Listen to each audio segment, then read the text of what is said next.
Guys, we're continuing on with homework 10.2, the next section, numbers 5 through 8. I'm going to show you how to do that section. So once again, you're doing the odds. So I am using the evens as sample problems. So problem number 6 off your homework right here says find the measure of each angle. So you have to understand what's going on here. It's giving you a starting point. We always start at 0. This is 0. Right here is where I'm starting. Can you see that little dot? This is my starting point, and what am I doing? I'm rotating around and around and around and then stopping right there. And they want me to tell what that angle measure is. Well, all we do is we count it up. So take a look at what happens. I'm going to use the red marker to follow our path, to trace it. Okay, I start here, and what happens is I go around and I trace it. When I make it to this point right here, I've gone a full circle. I've made it right back to where I started. Well, how many degrees is that? That's going to be 360 degrees. So that red part right there, I've gone so far 360 degrees. Okay, let's keep following it. Let's keep rotating. All right, round and round we go. And what happens when I end up back here again? I've gone another 360 degrees. So I'm going to take the first circle, first 360, now another 360. Okay, let's keep following that path. Follow it. Well, how much is this? That's going to be 90, right? But then I go this far, and that's another 90.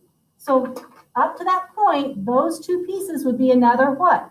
180 degrees. Okay, I've almost gotten to my ending point. I just need this last little section here. How do I figure out how much this section is right here?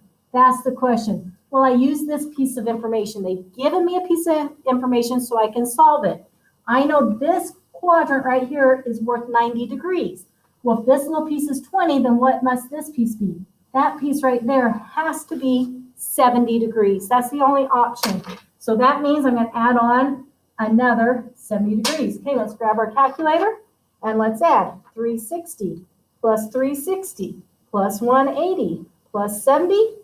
And I end up with a grand total of 970 degrees. But wait, what do we always have to account for? What was the direction of my rotation? Where did I start? Right here at the beginning, I went in a downward motion. What does that mean when I name the degree of the angle? It means it's going to be a negative. If you go downward, we're going in a negative direction. If you rotate upward, that's a positive. So my final answer, negative 970 degrees. Okay, let's try one more. Let's take a look at this one. Okay, let's trace the path. We always start at 0 right here. There's my starting point right there. Let's trace the path. Okay, it's going up. That means I'm going to be positive, right? Up and around. And as I trace it around, okay, that right there is a full circle, which is how many degrees? 360. Let's keep track of how far I've gone. Okay, now I keep going.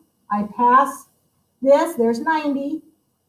Oh, another 90, 180. Can I go another 90? Yep, another 90. So 3 of those is going to make 270. Why did I stop? Because I could tell I wasn't going to make it to the next axis. And so I need to stop for a minute so I can determine how much more I need to add.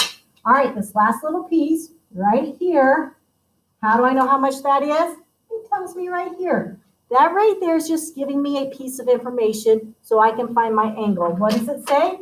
That piece right there is 70. So I want to take the 360 plus the 270 plus another 70. Okay, let's take our calculator and let's add 360 plus 270 plus 70 for a grand total of 700 degrees. And because I rotate it in an upward direction, it is a positive 700 degrees. Okay, tune in to find out how to do the next part of your homework.